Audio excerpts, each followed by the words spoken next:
যে সিসিটিভি ফুটেজটা আপনারা দেখছেন, ওখানে টাকার ব্যাগ নিতে কালো টি শার্ট পরা যে ছেলেটা ছিল সেটা ছিলাম আমি।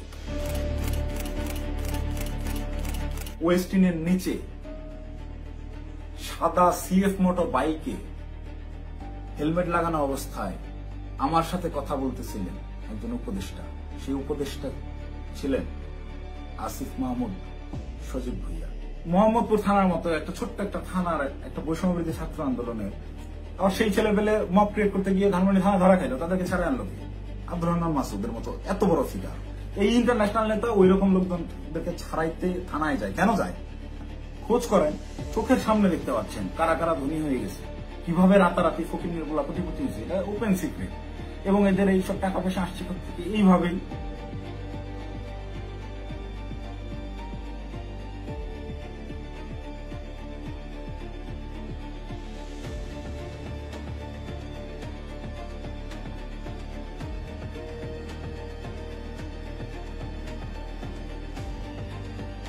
আসসালামু আলাইকুম, আমি জানে আলম অপু। সম্প্রতি গুলশানে বরিশালের এই যে নারী এমপির বাসায় চাঁদাবাজির যে ঘটনার ভিডিও ফুটেজ ভাইরাল হয়েছে, যে সিসিটিভি ফুটেজটা আপনারা দেখছেন, ওখানে টাকার ব্যাগ নিতে কালো টি শার্ট পরা যে ছেলেটা ছিল সেটা ছিলাম আমি। আপনারা এই একটি সিসিটিভি ফুটেজের মাধ্যমেই দেখেছেন যে বৈষম্যবিরোধী ছাত্র আন্দোলনের সমন্বয়করা চাঁদাবাজিতে জড়িত। আপনাদের যে সমন্বয়করা গত বছর আন্দোলনে আপনাদের কাছে মহানায়ক ছিল, তারা হয়ে গেল চাঁদাবাজ। কিন্তু আমার কিছু প্রশ্ন আছে। আপনারা কি জানেন যে এই যে টাকা নেওয়ার যে ফুটেজটা, এটা সকাল 9টা থেকে 10টার ভিতরকার সময়ের মধ্যে, তার ঠিক কয়েক ঘন্টা আগে ভোর 5টার সময় ওই জোনের ডিসি ওসি সবাইকে অবগত করে একদম অফিসিয়াল প্রসেসে আইনিভাবে আইন শৃঙ্খলা বাহিনী অর্থাৎ পুলিশ বাহিনীকে সাথে করে নিয়ে স্বামীর সেই বাসায় আমরা অভিযান চালাই। আপনারা কি জানেন সেই অভিযানে যাওয়ার আগে গুলশানেরই কোনো একটা জায়গায় আমার সাথে উপদেষ্টা আসিফ মাহমুদের কথা হয়? কই নিউজ মিডিয়ায় এত কিছু আসলো, এই 2 মিনিটের সিসিটিভি ফুটেজটাই কেন? আগের রাতের গোটা অভিযানের বিষয়টাকে একদম স্রেফ ধামাচাপা দেওয়া হলো কেন? ভোরবেলার সেই পুলিশ সাথে করে নিয়ে যে অভিযান চালানো হয়, 5টা থেকে 6টা পর্যন্ত টানা 1 ঘন্টা শাম্মী আহমেদের বাসায় অভিযান চলে, আইন শৃঙ্খলা বাহিনী সহ গোটা বাসা তন্ন তন্ন করে খোঁজা হয়, কোথাও শাম্মীকে পাওয়া যায় না। কিন্তু বাসা অভিযান চলাকালীন সময়ে প্রত্যেকটা জায়গায় আমরা বুঝতে পারতেছিলাম এখানে শাম্মী ছিল। তার ব্যবহৃত জিনিসপত্র, বেডের পাশে তার ফোন, তার হেডফোন, তার জুতা, এভরিথিং, তার ভ্যানিটি ব্যাগ, সবকিছু একদম স্পষ্ট বোঝা যাচ্ছিল শাম্মী এই জায়গায় ছিল। সামহাও ইনফরমেশন লিক হয়ে গেছে, সে চলে গেছে। তো যেই 2.5 মিনিটের সিসিটিভি ফুটেজ ভাইরাল করে আমাদেরকে রাতারাতি হিরো থেকে একদম ভিলেন বানানো হলো, যারা এই কাজটা করলো তাদের কাছে আমার অনুরোধ থাকবে এবং চ্যালেঞ্জ করব আমি, যদি সৎ সাহস থাকে আগের রাতের সিসিটিভি ফুটেজটা আপনারা ফাঁস করেন, দেখি কে ফোন করছে, কার কলে, কিভাবে শাম্মীর বাসা থেকে বেরোইছে, এবং আইন শৃঙ্খলা বাহিনীর সাথে আমরা যে অভিযানে গেলাম সেখানে আমাদের ভিতর কি কি কথা হয়েছে, আমরা চাঁদাবাজ কিভাবে হলাম। চাঁদাবাজি তো করি নাই। আমাদেরকে পরের দিন সকালবেলা এটা যোগাযোগ রিয়াদের সাথে করছে, রিয়াদের সাথে যোগাযোগ করে রিয়াদকে ডেকে পাঠাইছে তারা। রিয়াদ আমাকে ফোন দেয়, ফোন দিয়ে ডেকে নেয় যে ভাই ওই বাসায় একটু আসতে হবে। তো সে আমাকে প্রাথমিকভাবে জানায় যে শাম্মী যায় নাই, এটা এখনো আমাদের কাছে তথ্য আছে, আমি বাসায় নজরদারি করতেছি, আপনি তাড়াতাড়ি আসেন। আমি ইমার্জেন্সি যাই। যাওয়ার পরে রিয়াদ আমাকে নিয়ে ভিতরে যায় এবং বলে যে ভাই উপর থেকে ডেকে পাঠাইছে বলার পর আমরা ওকে তাহলে চল।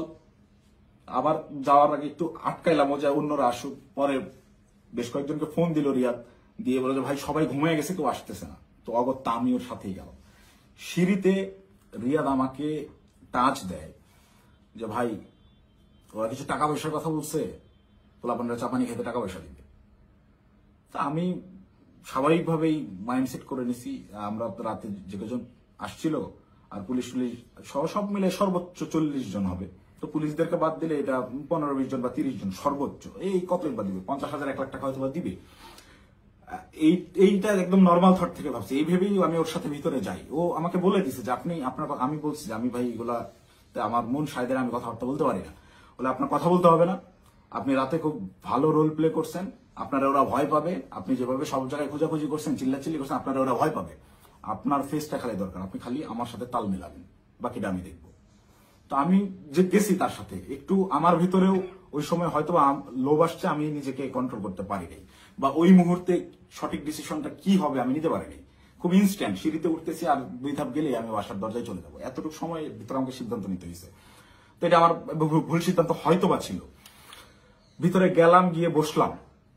বসার পরেই ওই স্বামীর হাজবেন্ড এসে 5 লাখ টাকার অফার করে যে আমি তোমাদেরকে 5 লাখ টাকা দিচ্ছি, তোমরা যারা ছিলে তোমরা চা পানি খায়ও, আমরা শান্তিপ্রিয় মানুষ, আমি সারা জীবন চাকরি করছি, কোনো রাজনীতি করি নাই, চাকরির রিটায়ারমেন্ট শেষে এখানে আছি, রেস্ট করতেছি, এই বয়সে এসে আমাদেরকে আর তোমরা হয়রানি করিও না, আমি কোনো রাজনীতির মধ্যে নাই, তা আমাদেরকে একটু শান্তিতে থাকতে দাও। এবং উনি আরো একটা প্রশ্ন করেন যে আমাদের তথ্য তোমাদেরকে কে দিছে, তোমরা কিভাবে জানলা যে আমরা এখানে আছি।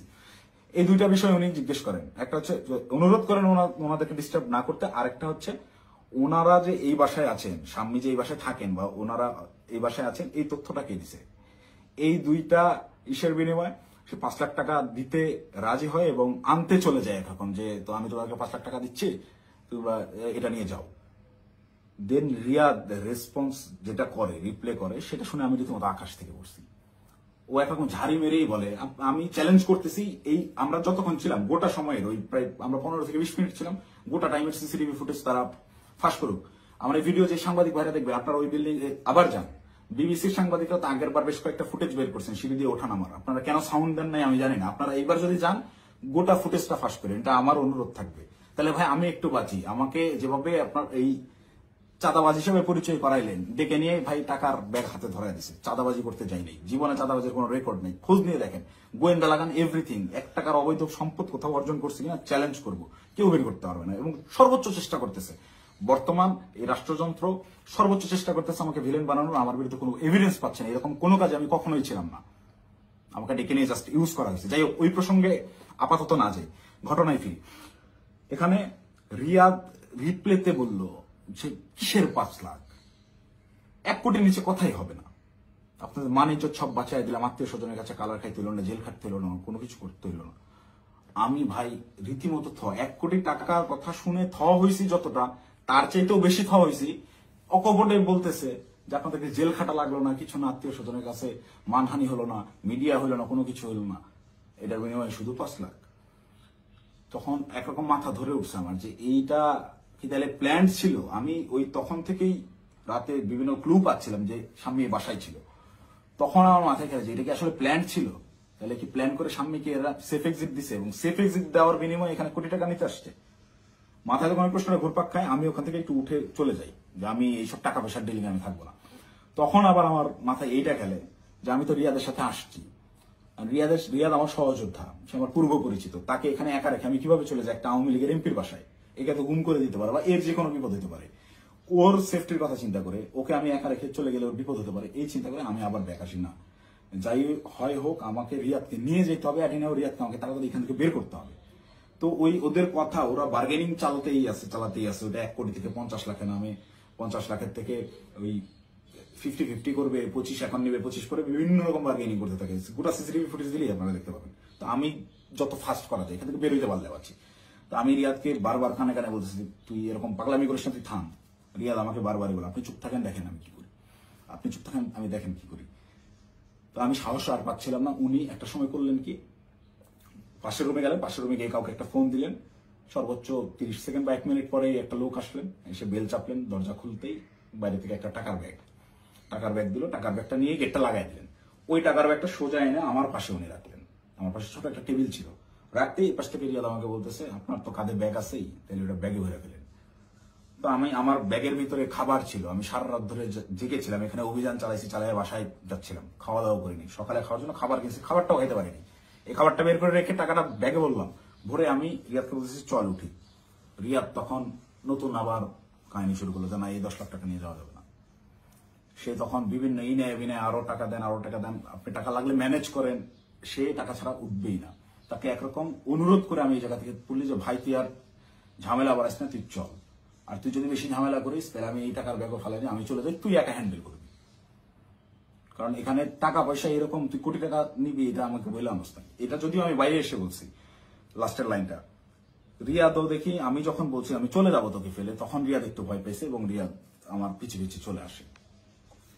তো বাইরে আসার পরে রিয়াদ আমার সাথে একরকম প্রচন্ড রাগারাগি শুরু করে যে দেখুন আপনি কি পাগল নাকি, আপনার জন্য হইলো না, আপনি মাত্র 10 লাখ টাকা নিয়ে চলে আসলেন কেন। আমি ওরে উল্টা ঝাড়ি মারতেছি, বাট তুই পাগল নাকি, একটা মানুষের বাসায় গিয়ে ওখানে ক্যামেরা আছে, এই আছে, সবকিছু আছে, যে একটা মানুষের বাসায় মানুষ কি কোটি টাকা ঘরে রাখে, তুই একজন মানুষের বাসায় যে আন্দাজে বলছিস যে আমাকে 1 কোটি টাকা দিতে হবে। লোক বলতেছে টাকা নাই, বলছিস ম্যানেজ করে এনে দেন। এটা তো পাগলামি ছাড়া কিছুই না, তুই কি অন্ধ হয়ে গেছিস, তোর কি বিবেক বুদ্ধি নাই হয়ে গেছে টাকার লোভে। ভাই ভাই তো আমার 1 কোটির কথাই বলে দিছে। আমি মানে প্রশ্ন যে করব কোন ভাই, এটা প্রশ্ন করার আগে দেখি রিয়াদের চোখ মুখ শুকায় গেছে, মানে সেও আতঙ্কিত, তাকে 1 কোটির কথা বলে দেওয়া হয়েছে। এই 1 কোটি কেন আনা হইলো না, বা আমি যে বাধাগ্রস্ত করছি আমার জন্য সে 1 কোটি আনতে পারলো না, এটার জন্য সে আমার উপরে বিরক্ত এবং সে নিজেও নার্ভাস। রিয়াদের চোখে মুখেও দেখি চিন্তার ছাপ। পরে বললাম কোন ভাই, কখন বললো তোরে, কার সাথে কথা বলছিস আমি যাওয়ার পরে।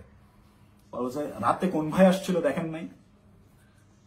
তখন আমি 30 সেকেন্ডের মতো চুপ করে থাকি, ভাবতে থাকি। যখন রাতে কোন ভাই আসছিল এইটার সমীকরণটা আমার মাথায় মেলে এবং রিয়াদকে আমি বলি যে ভাইয়ের সাথে কথা বলে আসলাম তুই কি সেই ভাইয়ের কথা বলতেছিস। রিয়াদ বলে হ্যাঁ।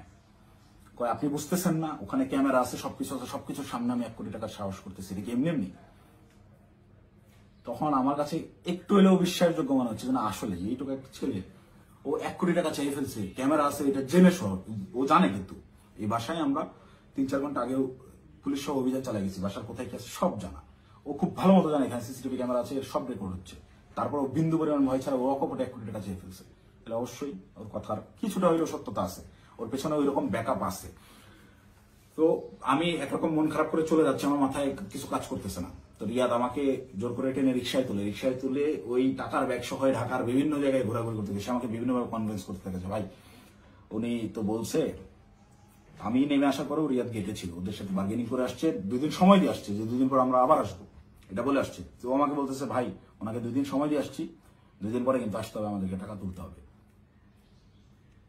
আমি ওর কথা বাড়াইলাম না, বললাম দেখা যাবে। আমি খালি চাচ্ছিলাম এখান থেকে আমি কাটতে পারলে পাচ্ছি, আমি কিসের মধ্যে পড়ে গেছি। এইভাবে রিয়াদ চলে গেল ওখান থেকে ওই ওর বাসার দিকে, খুব সম্ভবত এটা মধ্যবাটা বৈঠাখালী নামের একটা জায়গায় যাবে, সেই জন্য একটা সিএনজি নিল এবং আমাকে ছেড়ে দিল। আমি আমার মতো চলে গেলাম এবং যাওয়ার সময় আমি ওকে জিজ্ঞেস করলাম তুই টাকাগুলা কি করবি। ও বলছে ভাই পোলাপান যেগুলো আসছে পোলাপানকে দিতে হবে, তারপর ওই বাকি টাকাও তুলতে হবে, সব টাকা একসাথে তুলে তারপরে তো এটা ভাগাভাগির হিসাব। আমরা টাকাই তো তুলতে পারলাম না, এটা তো যা দিচ্ছে এটা তো আজকের পোলাপানেরই খরচ, পোলাপানের চাপানি খাইতে দিছে। আমি একটু চিন্তায় পড়লাম, তারপর আমি বললাম তাহলে পোলাপানটা দিয়ে দিস। ও বলছে ওকে বিকালবেলা ইনশাল্লাহ এটা ভাগাভাগি করবো, আপনাকে ফোন দিয়ে জানাবো। তো বিকালে আমি এর মধ্যে আমি বেশ কয়েকজনের সাথে রাতে যারা ছিল তাদের বেশ কয়েকজনের সাথে যোগাযোগ করি এবং তাদের কথাবার্তা আমি সরাসরি স্বীকার করি নাই বা বলি নাই যে রিয়াদ এরকম করছে। তাদেরকে আমি বিভিন্নভাবে ঘটনাটা সম্পর্কে অবগত করার চেষ্টা করি যে তোর এরকম কিছু হয়েছে কিনা বা রিয়াদ কোনো টাকা পয়সা দিয়েছে কিনা। তো সবাই অস্বীকার করতেছে, মানে যারা আসছিল এই অভিযানটা চালাইতে তারা কেউ এই বিষয়ে অবগতই না। তার মানে এখানে ওই যে আমাদের গ্রুপে ইনফরমেশন দেওয়া হলো অমুক বাসায় আওয়ামী লীগের এমপি আছে বলে ছাত্রদেরকে চেতায় দেওয়া হলো, চেতায় দিয়ে এই ছাত্রদেরকে মব করতে পাঠানো হলো। ওখানে ছাত্রদেরকে পুলিশ বাহিনী সহ ওই এমপির বাসায় পাঠাইয়া ওই পরিবারকে ভয়ভীতি প্রদর্শন করা হলো। করার পরে ছাত্ররা সবাই যে যার মতো বাসায় চলে গেল। তারপরে চাঁদাবাজের দল চাঁদাবাজি করতে আসলো। ঘটনা এইটাই। এখান থেকে মাঝখান থেকে সাধারণ ছাত্ররা ব্যবহৃত হইল। এই ব্যবহারের তালিকায় সেদিন আমিও পড়ছি, আমিও ব্যবহৃত হয়েছি এবং বিভিন্ন সময় বিভিন্ন ঘটনায় এরা এভাবে বিভিন্নভাবে ছাত্রদেরকে ব্যবহার করে এইসব করে। তারপর বিকালবেলা রিয়াদ আমাকে ফোন দেয়, ফোন দিয়ে ডাকে হচ্ছে রামপুরায়। তো এমনিতেই আমি হাতিরঝিলে যেতাম, তারপরের দিন আমাদের বেসরকারি বিশ্ববিদ্যালয়ের প্রোগ্রাম হাতিরঝিলে, সেই প্রোগ্রামের বাস্তবায়ন কমিটিতে ছিলাম, ভেন্যু পরিদর্শনের জন্য যাওয়ার কথা। এমনিতেই যেতাম, তো ওর কথা শুনে আমি একটু হাতিরঝিল থেকে আগায় গেলাম রামপুরার দিকে। তো ওর সাথে যখন যাই সে আমাকে বিভিন্নভাবে কনভিন্স করার চেষ্টা করে যে ভাই আপনি অপ্রস্তুত হয়ে পড়ছেন এটা বুঝছি, কিন্তু এটা এভাবেই হয়, এরকমই, আপনি বলার জন্য আপনি জানেন না। সে আমাকে ইনায় বিনায় বিভিন্নভাবে প্রলোভন দেওয়া শুরু করে যে আপনি এ যাবত আপনি কয় টাকার মালিক, আপনি কয় টাকা কামাইছেন। আমি ওকে ডিরেক্ট বলি যে ভাই এই মাসে আমার সেমিস্টার ফাইনাল পরীক্ষা গেছে, আমি টিউশন ফি দিতে পারি না, জন্য পরীক্ষা দিতে পারিনি। আপনার জায়গায় যদি আমি থাকতাম, রিয়াদ সরাসরি আমাকে বলছে, আপনার ফেস যদি আমার থাকতো, আমি যদি আপনার কেন্দ্রীয় যে পদ, সেই পদ যদি আমার থাকতো, এতদিন আমি কমপক্ষে 20 কোটি টাকা কামাইতাম। রিয়াদ আমার মুখে বলছে আপনি একটা বলো। তো আমার এই কথাগুলো শুনে আরো বেশি খারাপ লাগতে লাগলো যে কি বলে, প্রচন্ড মন খারাপ। আমি ওকে বলি যা হয়েছে বাদ দে, আমরা হাতির জেলে যাই, প্রোগ্রামের কি অবস্থা দেখি। আমার মূল কনসার্ন আমার আবার সাংগঠনিক কাজে ফেরা। হাতির জেলের প্রোগ্রামের ওইটা পরিদর্শন করে ওই জায়গা থেকে সন্ধ্যা হয়ে গেছে। রিয়াদ আমাকে কন্টিনিউয়াসলি পুশিং করে যাচ্ছে। সে আমাকে নিয়ে মহাখালী যায়, মহাখালী ওখানে ইয়ামাহার শোরুম থেকে সে আমাকে একটা বাইক কিনে দেয়। এবং এটা সে প্রায় সময় এরকম হয়েছে যে রাত বেশি হয়ে গেছে, আমি বাসায় ফেরার জন্য সেফ কোনো কিছু যানবাহন পাচ্ছিলাম না। ম্যাক্সিমাম টাইম আমাকে ওই উবার ভাড়া করে যাইতে হইতো। আমি ওদের কাছ থেকে টাকা ধার নিতাম এবং প্রায়শই এটা বলতাম যে আমার একটা বাইক থাকলে খুব ভালো হতো। এইটাকে সে কাজে লাগে, আমাকে একটা বাইক কিনে দেয় সে, আমাকে সাথে করে নিয়ে গিয়ে, এবং সে আমার পিছনে বাইকে চড়ে ঘুরে ঢাকা শহরের বিভিন্ন জায়গায়। এবং পরবর্তীতে পরের দিন অনুষ্ঠানটা শেষ হয় কোনো মতে, 18 তারিখের প্রোগ্রামটা শেষ হওয়ার পরেই সে রাত্রেবেলা আমাকে ফোন দেয় যে ভাই 2 দিন তো হয়ে গেল, আমাদেরকে ওই বাকি 40 লাখ টাকা আনতে যাইতে হবে, এটা তো 1 কোটি নেওয়া যেত, আপনি খালি পাকনামি করে 50 লাখ নামা দেন। তখন তো আমি অস্বীকার করি, না ভাই আমি এইসব কাজে আর যাবো না। দেন আমাকে ডিরেক্ট ব্ল্যাকমেল, আপনি ওই টাকা দিয়ে বাইক কিনছেন, আপনার ফুটেজ আছে তো, আপনি বাইক কিনছেন, শোরুমে ডকুমেন্টস আছে, আপনি তো এটার পার্ট, আপনি যে টাকা ভোগ করছেন আপনাকে তো যাইতেই হবে। তখন আমার মাথা রীতিমতো কাজ করা বন্ধ করে দিচ্ছে যে আমি তো পুরো ট্র্যাপে ফেসে গেছি। আই হাই, বাইকটাই আমি কেন নিলাম, আমার ভোটার আইডি কার্ডটাই ওখানে আমি কেন দিলাম, আর এই হারামজাদার টাকা আমি গেলামই বা কেন? প্রচন্ড রকম আফসোস শুরু হলাম, আমি এই কিসের মধ্যে পড়লাম এরকম ভাবতে হবে। সারা রাত আমার ঘুম হয় না। আমার ফেসবুকে গেলে এখনো ওই দিন আমার দেওয়া যে স্ট্যাটাসটা, আমি প্রচন্ড মেন্টাল ট্রমায় আছি। তার আগের রাত, সারা রাত ধরে গত বছর জুলাইয়ের সেই আন্দোলনের স্মৃতিগুলা, এই আমার ভাইদের রক্তাক্ত সেই দেহগুলা, এই গুলি চালানোর দৃশ্যগুলো সবকিছু আমার চোখের সামনে ভাসতে থাকে। আমার ভাই সারা রাত ঘুমায় নাই যে কি করলাম, কি হচ্ছে, কি এটা কি। মানে আমি পরের দিন সকালে এটা পোস্টও করছি যে আমি প্রচন্ড মেন্টাল ট্রমায় আছি, জুলাইয়ের ওই স্মৃতিগুলো আমার মাথা থেকে যাচ্ছে না, আমার চোখের সামনে ভাসতেছে, আমি ঘুমাইতে পারতেছি না, নিজেকে অসহায় লাগতেছে। এই ধরনের একটা পোস্ট করছিলাম এবং এটা তখন আমার বাস্তব ফিলিংস ছিল। আর উপরে এর আবার রিয়াদের ফোন আসেই, কখন বেরোবেন, কখন আসতেছেন, এই এরকম করতে করতে সন্ধ্যাবেলা আমি বাংলা মোটর অফিসে গেলাম। সেখানে একটা প্রেস ব্রিফিং করা হয় 18 তারিখের প্রোগ্রামে, বেশ কিছু প্রবলেম ছিল সেগুলো নিয়ে। প্রেস ব্রিফিং শেষে রিয়াদ আমাকে বলে উপরে ওয়াটারফল রেস্টুরেন্টে গিয়ে আপনি বসেন, আপনার সাথে কথা আছে। আমি ওয়াটারফল রেস্টুরেন্টে গিয়ে বসি। রিয়াদ সমস্ত ছেলেপেলেকে নিচে নিয়ে গিয়ে চা খাওয়াইয়ে পাঠিয়ে দিছে। পাঠিয়ে দিয়ে সে ওয়াটারফলে আসে এবং আমাকে বলে যে সোজা সাপটা এখন যাইতে হবে, গিয়ে টাকাটা নিয়ে আসতে হবে। আমাকে 2 দিন সময় দেওয়া হয়েছে, 2 দিন পার হয়ে গেছে, আর কোনোভাবে কালক্ষেপণ করা যাবে না, প্রচুর চাপ আসতেছে, আপনি চলেন। তো আমি একরকম চিপাই পড়ে গেছি। ওর কথা শুনে আমি ওই জায়গায় যে রেস্টুরেন্টে বসছি, ওইখান থেকে বের হওয়ার আর অপশন নাই। তো আমি বাধ্য হয়ে বললাম আচ্ছা চল দেখা যাক। তো এই দিন গিয়ে আমি সর্বোচ্চ চেষ্টা করছিলাম যে কিভাবে এটা এড়ানো যায়। আমি ওই গেটের সামনেই হোন্ডা থামায় ভিতরে ঢুকে দারোয়ানের সাথে কথাবার্তা বলে ওদের উপরে গিয়ে 2টা বেল চেপে আমি খালি ওরা টানতেছি, যারা বাসায় নেই আয়, তুই দরজা খুলবে না, আয় আয়, এই বলে ওকে বের করে নিয়ে আসছি। নিয়ে আসার পরে আবার হোন্ডা টান দিয়ে চলে আসছি। তারপর থেকে ওই দিন থেকে আমি ওর সাথে যোগাযোগ করা বন্ধ করে দিছি। টানা 2 দিন ওর সাথে আর যোগাযোগ করি নাই। ও আমাকে মেসেজ দেয় বিভিন্ন ভাবে, আমি যে টাকা নিছি, আমাকে যে ট্র্যাপে ফালানো হচ্ছে এইটা বারবার সে উল্লেখ করার চেষ্টা করে। আমাকে মেসেজ করে, ভাই টাকা নিয়ে হারায় গেলেন, খোঁজ নাই কেন? প্রত্যেকটা মেসেজে টাকা শব্দটা মেনশন করে, যেন পরবর্তীতে সেটা স্ক্রিনশট আমার বিরুদ্ধে ব্যবহার করতে পারে বা আমাকে বোঝায় যে তুমি যে টাকা নিছো এটা কিন্তু এভিডেন্স আছে। আমাকে ব্ল্যাকমেল করার চেষ্টা করে। তো আমি রিয়াদের মেসেজ রেসপন্স করা অফ করে দিলাম একটা সময়। এবং যখন দেখলাম আমি ট্র্যাপে ফেসে গেছি এবং ওরা যা বলে আমাকে তাই করতে হবে, তখন আমি রিয়াদের সাথে সম্পূর্ণরূপে যোগাযোগ করা বন্ধ করে দিই এবং রিয়াদকে বলি তুই যদি আমাকে এইগুলো নিয়ে চাপ দিস তাহলে আমি কিন্তু সমস্ত কিছু ফাঁস করে দেবো এবং ওই বাসায় তুই যদি আরেকবার যাস, আমি এখনই ওই বাসার লোককে ফোন দিব, সে যেন থানায় বলে রাখে, পুলিশ দিয়ে তোদের যেন ধরায় দেয়, অথবা এই সিসিটিভি ফুটেজ যেন ফাঁস করে দেয়, আমার যা হবে হবে, তোদের এইসব আমি আর মানতে পারতেছি না। দেন রিয়াদও ভয় পেয়ে যায়, একরকম ও আমাকে থ্রেট মনে করা শুরু করে। ও দেখে রিয়াদ আর ভয় আমার সাথে যোগাযোগ করতেছে না। এবং সর্বশেষ যে ঘটনাটা ঘটে, রিয়াদ যেদিন ধরা খায় সেই দিন সে আমাকে না জানাই গেছে, সে আমাকে থ্রেট মনে করা শুরু করে। এবং এইটা সে তার উপর লেভেলের যে ভাইরা আছে, যে ভাইরা তাকে নিয়ন্ত্রণ করে, সেই ভাইদেরকে সে জানায় যে অপু এটা পজিটিভলি নেয় নাই, প্রচুর সমস্যা করতেছে। আর আসলে পজিটিভলি নেওয়ার মতো না, এই এক্সপিরিয়েন্স আমার লাইফে ফার্স্ট টাইম।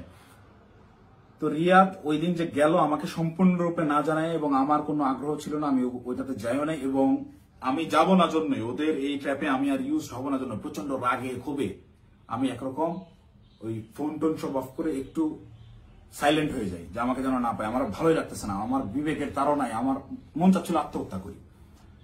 মানে আমার কিছু করার নাই, ওরা ব্ল্যাকমেল করা শুরু করছে, আপনি হুন্ডা কিনছেন, এই করছেন সেই করছেন।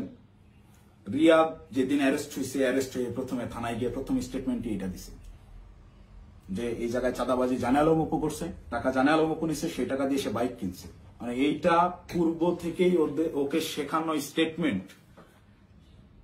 টাকা নিলি 10 লাখ, থানায় গিয়ে সাংবাদিকদের সামনে বলতেছে যে এরা 5 লাখ টাকা দিচ্ছে, 5 লাখ টাকায় জানা আলম অপু নিছে, নিয়ে 3 লাখ টাকা দিয়ে বাইক কিনছে, বাকি টাকা ওর ওয়াইফের চিকিৎসায় খরচ করছে।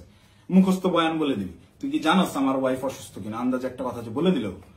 আমার ওয়াইফের গত 6 মাসে ওইরকম মেজর কোনো অসুস্থতা আসে নাই যে যার জন্য মেডিকেলে টাকা দিতে হবে। যাই হোক, রিয়াদ অ্যারেস্ট হয়ে থানায় গিয়ে যখন প্রথম স্টেটমেন্টটাই আমার বিরুদ্ধে দিল এবং ওই জিনিসগুলো যখন আমি দেখলাম যে আমার সিসিটিভি ফুটেজ ভাইরাল করা হয়েছে এবং রিয়াদ রিমান্ডে তো গেল পরে, আমি রিমান্ডে যাওয়ার পর স্টেটমেন্ট দিলেও আমি বলতে পারতাম যে সে নির্যাতনের ঠেলায় হয়তোবা নিজে বাঁচার জন্য দোষ আমার উপর পার করেছে। তা না, সে অ্যারেস্ট হয়ে থানায় গিয়ে প্রথম স্টেটমেন্টই দিচ্ছে আমার বিরুদ্ধে যে এইগুলো সব জানা আলম অপু করছে। এটা তার শেখানো বলে ছিল, তার উদ্দেশ্য ছিল আমাকে কর দেওয়া। এবং এখন পর্যন্ত রিয়াদের বিষয়টাকে ইচ্ছাকৃতভাবে মিডিয়া ট্রায়ালে রাখা হয়েছে। যতক্ষণ পর্যন্ত আমাকে না ধরতে পারবে, এই সমস্ত দোষ আমার উপরে না চাপাইতে পারবে, ততক্ষণ পর্যন্ত এরা থামাবে না। এরা আমি বাইরে থাকার থ্রেড মনে করতেছে। আমি আসতেছি, যে কোনো সময় আমি অ্যারেস্ট হয়ে যেতে পারি, আমাকে ওই হাসিনার মতো গুম করা হবে। হাসিনা যেভাবে নিয়ে আয়না ঘরে রাখতো মানুষজনকে, কেউ জানতো না, বলতো সে নিজে একা একা হারায় গেছে। আমাকে বলতো যে সে চাঁদাবাজি করছে, করে এখন গা ঢাকা দিছে, কোথায় না কোথায় গিয়ে আছে। তো আমি জানি না আমার আসলে কি অপেক্ষা করতেছে, তবে আমি মহান আল্লাহ তাআলার কাছে শুকরিয়া জ্ঞাপন করতেছি। হয়তোবা জীবনে কোনো একটা ভালো কাজ করছিলাম, যার বিনিময়ে আল্লাহ তাআলা আমাকে ওই দিন ওই জায়গাটায় নেওয়া থেকে বিরত রাখছিলেন। আল্লাহ তাআলা হয়তোবা চান নাই যে আমি ওই পরিমাণ বেইজ্জতি হই, যার কারণে আমাকে নেয় নাই। আমি শুকরিয়া আদায় করি মহান আল্লাহ তাআলার কাছে, আমি চিরকৃতজ্ঞ। যাই হোক, এখন আমি যে কোনো সময় আমাকে আপনারা জেলখানায় দেখতে পারেন, আমার লাশ আপনারা নদীতে ভাসতে দেখতে পারেন, অথবা হঠাৎ করে একদিন টেলিভিশন খুলে দেখবেন যে আমি ওই বসে আছি, আমার সামনে প্রচুর টাকা পয়সা, মদ, তারপর হচ্ছে অস্ত্র শস্ত্র দিয়ে আমাকে দেখানো হচ্ছে আমি ঢাকা শহরের সবচেয়ে বড় মাফিয়া ছিলাম, গ্যাংস্টার ছিলাম, আমাকে অ্যারেস্ট করা হয়েছে। এরকম যে কোনো নাটকই সাজানো হইতেই পারে। তো এই নাটকগুলো যদি সাজানো হতে পারে বা আমাকে এভাবে ফাঁসানো হতে পারে, আমাকে দিয়ে এই কথাগুলো বলানো হতে পারে, তার আগেই সঠিক সত্যটা জাতির উদ্দেশ্যে, জাতিরকে জানানোর জন্য আমার এই ভিডিওটা বানানো। এখন আসি, অনেকেই এই ভিডিও দেখে বলবেন যে ভাই তুই এই 4-5 দিন ধরে চুপচাপ থেকে খুব সুন্দর স্ক্রিপ্ট লিখছিস। অনেকে, আমি যখন পোস্ট করছিলাম যে আমি গোটা বিষয়টা ক্ল্যারিফিকেশন একটা ভিডিও দিব, অনেকেই কমেন্ট করছে যে হ্যাঁ ভাই সময় নেন, সমস্যা নাই, ভালো করে স্ক্রিপ্ট লেখেন তারপর আইসেন। তো এইখানেও যারা বলবেন যে স্ক্রিপ্ট করা হয়েছে, তাদেরকে আমি বলবো ওই 17 জুলাই 16 জুলাই পার হয়ে রাত 12টার পরে, যখন 17 জুলাই পরে, ওই 17 জুলাই ভোর 4:15 থেকে 30 এই 15 মিনিট সময়, কিংবা 4:10 থেকে 4:30 এই 20 মিনিট, বা আমি যদি আরো 10 মিনিট বাড়াই, 4:10 থেকে 4:40 পর্যন্ত 30 মিনিট আমি বললাম, এই 30 মিনিটের ওই যে গুলশান 2 মোড় পার হয়ে যেই 5 স্টার হোটেলটা, ওয়েস্টিন ইন্টারন্যাশনাল যে হোটেলটা, এই ওয়েস্টিনের নিচে সাদা সিএফ মোটো বাইকে হেলমেট লাগানো অবস্থায় আমার সাথে কথা বলতেছিলেন একজন উপদেষ্টা। সেই উপদেষ্টা ছিলেন আসিফ মাহমুদ সজীব ভুইয়া। আপনাদেরকে চ্যালেঞ্জ করব, আমাকে ভুল প্রমাণ করার আগে আপনারা ওই সিসিটিভি ফুটেজ জাতির সামনে আনবেন, এনে দেখাবেন যে ওই সময় আসলে এরকম কোনো কিছু ঘটে নাই, আমার সাথে আসিফ মাহমুদ সজীব ভুইয়ার কোনো কথাবার্তা হয় নাই, সে ওখানে আসে নাই। একজন উপদেষ্টা ভোর 4টার সময় বাইকে চড়ে হেলমেটের মুখ ঢেকে গুলশানের মতো অভিজাত এলাকায় কি কাজে আসে, এটা আমার জানার কথা না। আমি তো মামুলি পার্সন, তারা তো হাই লেভেলের পার্সন। আর আমার সাথে কেন কথা বলতে হয় বা কি বা কথা হয়, এবং ওই যে রিয়াদ বললো রাতে যেই ভাই আসছিল, এবার সমীকরণটা আপনারাই নিলাম যে রাতে কোন ভাই আসছিল, কোন ভাইয়ের সাথে আমার কথা হয়েছে এবং কোন ভাইয়ের কথা রিয়াদ ইন্ডিকেট করছে। শুধু ওই ভাই না, আরো যেসব ভাই আছে সব ভাইরাই এটাতে জড়িত এবং এটা ওপেন সিক্রেট। এই সকল ভাইরা, এই যে আমাদের আসিফ মাহমুদ সজীব ভুইয়া ভাই সেদিন যে সিএফ মোটো বাইকটা নিয়ে আসছে, এই রাত্রেবেলা বাইক রাইডিং করতে সে গুলশানে আসছে, ওই ওয়েস্টিনে 5 স্টার হোটেলে ছাড়া সে বসে না কোথাও। সে ওই গত বছর জুলাইতেও 50,000 60,000 টাকা দামের সেকেন্ড হ্যান্ড একটা স্কুটি চালাইতো, এখন সে সিএফ মোটো চালায়। যাই হোক, এটা চোখের সামনে আপনাদের কে কি করছে, আঙ্গুল ফুলে কলা গাছ কিভাবে হয়েছে। যে সকল ছেলেপেলেরা ওই হলে থাকতে পারতো না ছাত্রলীগের যন্ত্রণায়, বাইরে বাসা ভাড়া নিয়ে থাকবে, বাসা ভাড়ার টাকা থাকতো না, বিভিন্ন রাজনৈতিক নেতাদের কাছ থেকে টাকা ধার নিয়ে থাকতে হইতো, ডোনেশনে যাদের ম্যাচ ভরা চলছে তারা এখন ডুপ্লেক্স বাড়িতে থাকে, নিজস্ব গাড়িতে চলাফেরা করে।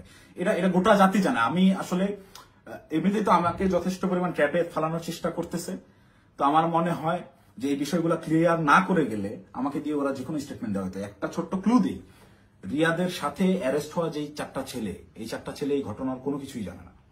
এই 4টা ছেলেকে রিয়াদ একইভাবে আমাকে যেরকম বলছে ওই সাময়িকা পাওয়া গেছে আপনি আসেন এই বলে নিয়ে যে ব্যবহার করছে, ওই আমাকে খালি বলছে যে আপনি রাতে অনেক ভালো ভূমিকা রাখছেন, আপনার ফেসটাই আনাফ, আপনারা দেখলেই ভয় পাবে ওরা। ঠিক তেমনই ভাবে একটা ছেলে পেলে নিয়ে গেছে যে তোদের কিছু করতে হবে না, তোরা খালি চুপ দাঁড়ায় যা করার আমি করবো, এইরকম কোন একটা প্রলোভন দিয়ে এই ছেলেগুলোকে নিয়ে গিয়ে ফাঁসাইছে। ফাঁসানোর পরে এরা রিমান্ডে গেল, এরা কেউ হত্যা করছে ভাই। 10 দিনের রিমান্ড কেন লাগবে? 10 দিনের রিমান্ড এই কারণেই চাওয়া হয়েছে বা 7 দিনের রিমান্ড এই কারণেই দেওয়া হয়েছে যে ঠিক ততক্ষণ পর্যন্ত এদেরকে জিজ্ঞাসাবাদ করা হবে যতক্ষণ পর্যন্ত এরা তাদের দেওয়া স্ক্রিপ্টেড দেওয়া বক্তব্য নিজেরা প্রকাশ না করতেছে। ভাই এই একটা চাঁদাবাজি সিসিটিভি ফুটেজ সব আছে, এইটা তদন্ত করতে 7 দিনের রিমান্ড লাগে না, এটা বুঝতে রকেট সায়েন্স লাগে না। এখন ওই ছেলেগুলা যারা চাঁদাবাজিতে মানে গোটা ঘটনার সাথে কোনোভাবেই কানেক্টেড না, এই ছেলেগুলা আমি নিউজ দেখলাম প্রাথমিকভাবে স্বীকার করে নিচ্ছে চাঁদাবাজি জড়িত থাকার কথা। তারা জড়িত না থেকেও জড়িত থাকার কথা স্বীকার করে নিচ্ছে। মানে এদের উপরে কি পরিমাণ চাপ আসছে হিসাব করে দেখেন, আপনারা ভেবে দেখেন। তো আমার মাথায় এইটাই ঘুরতেছে যে আমাকে ধরার পরে আমাকে কি পরিমাণ চাপ প্রয়োগ করবে, আমাকে কি না কি বলাবে। তো এইসব কি না কি বলে ওদের ওইসব প্যাচের মধ্যে আমি আর নাই। আমি সত্যটা বলে গেলাম, এখন যদি আমাকে গুম করে, আমাকে খুন করে, যাই করুক, আমি ভিডিওতে যা বলে গেলাম এটা শতভাগ সত্য, আমি দায়িত্ব নিয়ে বলতেছি। আমি আপনারা অনেকেই আমার পরিচিত মানুষজনদের ভিতরে অনেকেই ভিডিওটা দেখবেন যারা আমার সহযোদ্ধা, যারা আমার সাথে এতদিন চলাফেরা করছেন এবং যারা আমার সম্পর্কে জানেন, যারা আমার শুভাকাঙ্ক্ষী, তারা অবশ্যই এই কথাগুলো বিশ্বাস করবেন। তারা জানেন আমি ওই রকম দুর্নীতির সাথে যুক্ত হতেই পারি না এবং আমাকে তারাও ইউজ করে সুবিধা করতে পারে নাই। সুবিধা করতে পারে নাই জন্যই আমাকে আটকে দেওয়ার এত চেষ্টা। তো আমি যদি গুম হয়ে যাই, খুন হয়ে যাই, নিখোঁজ হয়ে যাই, যাই হোক, আমাকে যাই করুক, আপনারা দয়া করে এই সত্যটা জেনে রাখবেন, এইটাই প্রচার করবেন। অপু চাঁদাবাজ ছিল না এবং জুলাইকে বিক্রি করে চাঁদাবাজি যারা করতেছে, যারা ধনী হয়েছে, ফকিরের পোলারা কোটিপতি হয়েছে, তাদের বিরুদ্ধে আওয়াজ তুলতে গিয়ে অপু নিজেই চাঁদাবাজ হয়ে গেছে, ষড়যন্ত্রের শিকার হয়ে। ভাই আমি যদি চাঁদাবাজি করতাম, ভাই এই 1 মাস আগে আমার ইউনিভার্সিটিতে আমার সেমিস্টার ফাইনাল পরীক্ষা গেল, মাত্র 60 থেকে 70,000 টাকার মতো আমার ডিউ ছিল। এই 60-70,000 টাকা আমি দিতে পারিনি, এই জন্য পরীক্ষা দিতে পারিনি। আমি এনসিপির পদযাত্রায় গেলাম 5 তারিখে পদযাত্রা আমার জেলায় ছিল, আমি 4 তারিখে গেছি। আত্মীয় স্বজন, বাসার ফ্যামিলি মেম্বার সবাই জানে যে আমি আমার জেলায় সমাবেশ, এই কারণে আমি পরীক্ষা দিচ্ছি না। আসলে আমি টাকার অভাবে পরীক্ষা দিইনি। আপনার ইউনিভার্সিটিতে খোঁজ নিয়ে দেখেন, আমার পোর্টালে গিয়ে দেখেন আমার ডিউ কত টাকা। আমি রেজিস্ট্রার স্যারকে মেইল করছিলাম যে স্যার আমাকে পরীক্ষা দেওয়ার পারমিশন দেওয়া যায় কিনা, তারা আমাকে পরীক্ষা দেওয়ার পারমিশন দেয় নাই ডিউ রেখে। আমি এনসিপির সমাবেশে যাই 4 তারিখ, আমার বউয়ের কাছ থেকে 4,000 টাকা ধার নিয়ে যাই এবং ওই টাকা শেষ হওয়ার পরে আরেক ফ্রেন্ডের কাছ থেকে 2,000 টাকা ধার আনি। এভাবে ধার দেনা করে চলা লোক আমি যদি চাঁদাবাজি করতাম, ওদের মতো কোটি কোটি টাকার মালিকই হইতাম, ওদের সাথে লিয়াজো করে এইসব করতাম, আমাকে এত কষ্ট দিন যাপন করতে হইতো না। তো আমাকে চাঁদাবাজের যে নাটক করে আমাকে চাঁদাবাজ বানায় ভিলেন বানানো হইলো, এদের জন্যই, এদের সাথে থেকে জুলাই এইরকম সংগ্রাম করছি, মানে আমার মাথায় খেলে না। আমি জুলাইতে, আপনারা যারা আমাকে আগে থেকে চেনেন তারা দেখছেন কিভাবে আমি একদম মুমূর্ষু অবস্থায় হাসপাতালে 13 দিন 14 দিন পড়েছিলাম। 30% 40% রিকভার করছি। অর্ধেক অসুস্থ অবস্থায় হাসপাতালের বেড থেকে চিকিৎসাধীন অবস্থায় আমি উঠে গিয়ে আবার আন্দোলনে যোগ দিয়েছি। আমার মন মানতেছিল না, আমার বিবেক কোনোভাবেই থামতেছিল না, আমার মস্তিষ্ক ওই মাঠেই পড়েছিল না, আমার ভাইদেরকে হত্যা করতেছে, এটা আমি মানতে পারবো না। তো একইভাবে এই চাঁদাবাজের ঘটনায় যেভাবে আমি ফেসে গেলাম, আমার মাথায় এটাই ঘুরছে না, এটাতে আর সায় দেওয়া যায় না, এটা আমি সায় দিতে পারবো না। সেদিন থেকেই আমি বিরূপ আচরণ শুরু করি, এইসব চিন্তা ভাবনা আমার মাথায় ঘুরতে থাকে। আমি ওই জুলাই যে সংগ্রাম আপনাদের জন্য করছিলাম সেই সংগ্রাম সবসময় জারি রাখবো। আমি কখনো চাঁদাবাজি করি নাই ভাই, ওইটা আমার রক্তে নাই। আমার মায়ের ফোন গত 8 দিন ধরে আমি ধরার সাহস করি না। আমার মামাকে কন্টিনিউয়াসলি ফোন দিয়ে যাচ্ছে। আমার আম্মা আমাকে ওই শিক্ষা দেয় না, আমার বাবা আমাকে ওই শিক্ষা দেয় না। আমি মার ফোন ধরে যে হ্যালো বলবো, এই হ্যালো বলার সাহস আমি করতে পারিনি এখন পর্যন্ত। আম্মুকে আমি হ্যালো বলার পরে উত্তরটা কি দিব? আমাকে আপনারা চাঁদাবাজ বানায় দিলেন ভাই। আমার মাথায় গেল। আমার ওয়াইফ আমাকে ফোন দিয়ে বলতেছে যে আমার হাজবেন্ড চাঁদাবাজি করে, এটা আমাকে দেখতে হইলো। এটা দেখার আগে আমি আত্মহত্যা কেন করলাম না, আমার মৃত্যু কেন হলো না? তুমি দয়া করে এই মুখটা তোমার আমাকে আর দেখাইবা। আমি আমার ওয়াইফের ফোন এখন পর্যন্ত আর ধরার সাহস করি না, ওই যে ফোনটা কাটছি। মানে আমার জীবনটাকে এইভাবে কি, যেই লোকজন আমাকে নিয়ে গর্ব করতো, আমার যেসব আত্মীয় স্বজন ভাই ব্রাদার যারাই ছিল, যারা গর্ব করতো আমাকে দিয়ে, তারা দেখে আমাকে নিয়ে উল্টাপাল্টা লিখতেছে ফেসবুকে। যে সকল লোকজন বিভিন্ন রকম কাগজপত্র, অমুকের মামা, তমুকের খালা, অমুকের বউ, এরে ট্রান্সফার, ওরে প্রমোশন, আমার বাসায় কমপক্ষে 100 জন বিসিএস ক্যাডারের সিভি বইরা আছে, যারা আমার পিছে পিছে ঘুরছে, এই কাজ করে দেবো, ওই কাজ করে দেবো। এইসব লোকজন কোটি কোটি টাকার অফার, এগুলো কাজ আমি করি নাই জীবনে, করে সচিবালয় গিয়ে তদবির করি নাই। এদের কোনো প্রবলেম না। আমার এগুলো আমি বলে রেখে যান, দেখা যাবে হোয়াটসঅ্যাপে মেসেজ, ভাই দেখতেছি, পরের দিন থেকে আমি ইগনোর করি রীতিমতো। আমাকে কোনো প্রলোভনে এরা কেউই ফেলতে পারেনি। কিন্তু আপনাকে মানে চাঁদাবাজ আপনাকে বানাবে কেন? চাঁদাবাজ বানাবে কেন? এই যে আমাকে ঘটনাটাই সিস্টেমেটিক্যালি রিয়াদ আমাকে ইনভলভ করে ফেললো। রিয়াদ তো আর জানতো না যে আমি এইভাবে রিয়াক্ট করে ফেলবো। রিয়াদ এটা কন্টিনিউয়াসলি করে। রিয়াদের বিরুদ্ধে প্রচুর অভিযোগ। ওর পেছনে শুধু ওর ওই মাঝরাতের ওই ভাই না, আরো অনেক ভাই জড়িত। ওকে অনেক ভাই শেল্টার দেয়। সেসব ভাইদের সাথে রিয়াদের কত ঘনিষ্ঠ সম্পর্ক, তার ছবি আপনারা দেখছেন। একটা কোলে নিয়ে ছবি তুলে, একটা ঘাড়ে নিয়ে ছবি তুলে। এটা এমনি এমনি না। আমি একজনকে চিনি না, তাকে আমি ঘাড়ে হাত দিয়ে ছবি তুলবো না, নর্মালি পাশে দাঁড়ায় ছবি তুলবো। হ্যাঁ, ব্যাপার আছে অনেক। ছবি তোলার ধরন, কথাবার্তার ধরন, আই কন্ট্যাক্ট, ওইগুলো দেখলে বোঝা যায় কার সাথে কিরকম সম্পর্ক। ফাইনালি এই যে আটকের যে নাটকটা, ভাই দেশে কত কি হয়ে যাচ্ছে। এই সামান্য 10 লাখ টাকার জন্য এত বড় নাটক, এই 4 দিন 5 দিন ধরে মিডিয়ায় এই আর এই, এটা এমনি এমনি না ভাই। এখানে পেছনে রাঘব বলদেরকে ঢাকার জন্য এই চুনোপুটিদেরকে বলির পাঠা বানানো হয়েছে। এদেরকে আমি হলপ করে বলতে পারি, আমি যতদিন অ্যারেস্ট না হচ্ছি, এই ঘটনায় আমার উপর দোষ চাপানো না হবে, ততক্ষণ পর্যন্ত মিডিয়ার ট্রায়াল থামবে না। যদি আমি এই ভিডিওটা না দিতাম, আমাকে ধরে নিয়ে ভিলেন হিসাবে বানাই দিয়ে গোটা ঘটনা ধামাচাপা দিয়ে দিত। বাট সামহাউ আল্লাহ চাইছেন আমি ওই দিন ওখানে যাই নাই। এবং আমি না যাওয়ার কারণটাও এই সত্যটা জেনে যাওয়া। আমি যখন এই সত্যটা জানছি, তখন থেকেই আমার বিবেকের তাড়নায় আমি একরকম আমার মাথা পাগল হয়ে গেছিল। একবার আমার আত্মহত্যার সিদ্ধান্ত নিচ্ছিলাম, একবার কি করবো ভেবে পাচ্ছিলাম যে আমি কোথায় এসে পড়লাম। এখন এরা আমাদেরকে দিয়ে, এরা আমাদের ছাত্রদেরকে ইউজ করে এইভাবে মব ক্রিয়েট করে চাঁদাবাজি করতেছে। আরে ভাই, এই ছাত্রদের রক্তের উপরে যারা এরা উপদেষ্টা হয়েছে, মানে নর্মাল থিঙ্কিং করেন। আপনি যখন এটা ভাববেন, আপনি ওই দিনগুলো যখন স্মরণ করবেন, আপনার চোখের সামনে একজন গুলি গেছে, রাস্তায় রক্ত পড়ে আছে, রক্তটা আপনার চোখের সামনে ভাসতেছে। এই রক্তের উপরে দাঁড়িয়ে থাকা একজন লোক যখন এই রক্ত যারা ঝরাইছে সেই সকল ছাত্রদেরকেই আবারও ইউজ করে স্বার্থ হাসিল করতেছে। আমি তো মিথ্যা কথা বলতেছি না। খোঁজ করেন, চোখের সামনে দেখতে পাচ্ছেন কারা কারা ধনী হয়ে গেছে, কিভাবে রাতারাতি ফকির বলা কোটিপতি হয়েছে। এটা ওপেন সিক্রেট। এবং এদের এইসব টাকা পয়সা আসছে থেকে এইভাবেই প্রত্যেকটা গ্রুপ। এই যে মোহাম্মদপুর থানায় আহ্বায়কে গ্রেফতার হইল, মোহাম্মদপুর থানার মতো একটা ছোট্ট একটা থানার একটা বৈষম্যবিরোধী ছাত্র আন্দোলনের আহ্বায়ক, যে ভোলা থেকে উঠে আসছে একটা ছেলে, সবাই মাত্র পলিটেকনিক পাস করে আসছে, অনার্সে ভর্তি হয়েছে, বিএসসি করতে ভর্তি হয়েছে। এই ছেলে ঢাকা ইউনিভার্সিটিতে পড়ুয়া স্টুডেন্টের কাছে 1 কোটি টাকা চাঁদা চাচ্ছে। আবার সেই ছেলে পেলে মব ক্রিয়েট করতে গিয়ে ধানমন্ডি থানা ধরা খাইলো, তাদেরকে ছাড়া আনলো গিয়ে। আব্দুল হান্নান মাসুদের মতো এত বড় ফিগার। আব্দুল হান্নান মাসুদ তো এখন ইন্টারন্যাশনাল নেতা হয়ে গেছে। সে একটা সেদিন ইসে দেখলাম, সে বলছে আমাকে দেশের সবাই চিনে, ইন্টারন্যাশনাল নেতারাও চিনে। সে ইন্টারন্যাশনাল নেতা হয়ে গেছে। এই ইন্টারন্যাশনাল নেতা ওই রকম লোকজনদেরকে ছাড়াইতে থানায় যায় কেন যায়? ওই রাব্বি নাম ছিল ছেলেটার, মোহাম্মদপুরের রাব্বি। ওই রাব্বি যদি কট খায় ওই জায়গায়, আব্দুল হান্নান মাসুদের নামটা ফ্ল্যাশ হয়ে যায়। At any how Abdul Hannan মাসুদকে, ওই রাব্বিকে সেভ করতেই হবে, কিচ্ছু করার নাই। সে মিডিয়ার সামনে ওই জায়গায় তোপের মুখে পড়ছে হান্নান মাসুদ, তাও রাব্বিকে ছেড়ে আসে নাই। পুলিশের সাথে নেগোসিয়েশন করে নিয়েই আসছে রাব্বিকে তারা ছাড়বে না। কিন্তু এই ঘটনাটাই আমি তো ধরাছোঁয়ার বাইরে ছিলাম। রিয়াদকে তারা সেভ দিলেও আমি তো বাইরে ছিলাম, যে কোনো মুহূর্তে ফাঁস করতে পারি। এই ভয়ের জায়গা থেকে রিয়াদকেও আর বাঁচায় নাই যে দুইটাকেই আটকাতে হবে। আমাকে ধরার জন্য সর্বোচ্চ চেষ্টা করতেছে। আমি কতক্ষণ বাইরে থাকবো, কতক্ষণ টিকে থাকবো আমি জানি না। যে কোনো সময় আমার যে কোনো কিছু হয়ে যেতে পারে। তো আমি গোটা জাতির কাছে সত্যটা বলে গেলাম, এবং সেই দিন সিদ্ধান্তহীনতাই হোক কিংবা লোভের বশবর্তী হয়ে হোক, আমি যে ভুল কাজটা করে ফেলছি, রিয়াদের প্ররোচনায় করে ওই জায়গায় বাসায় ওনাদের দেওয়া ওই টাকাটা হাতে নিয়েছি, এইটার জন্য আমি গোটা দেশবাসীর কাছে ক্ষমা প্রার্থী এবং আমি আমার দোষ স্বীকার করে নিচ্ছি। এবং আমি প্রচলিত আইন অনুযায়ী, যেহেতু আমার নামে মামলা হয়েছে, আমি বিচার ফেস করতে রাজি আছি।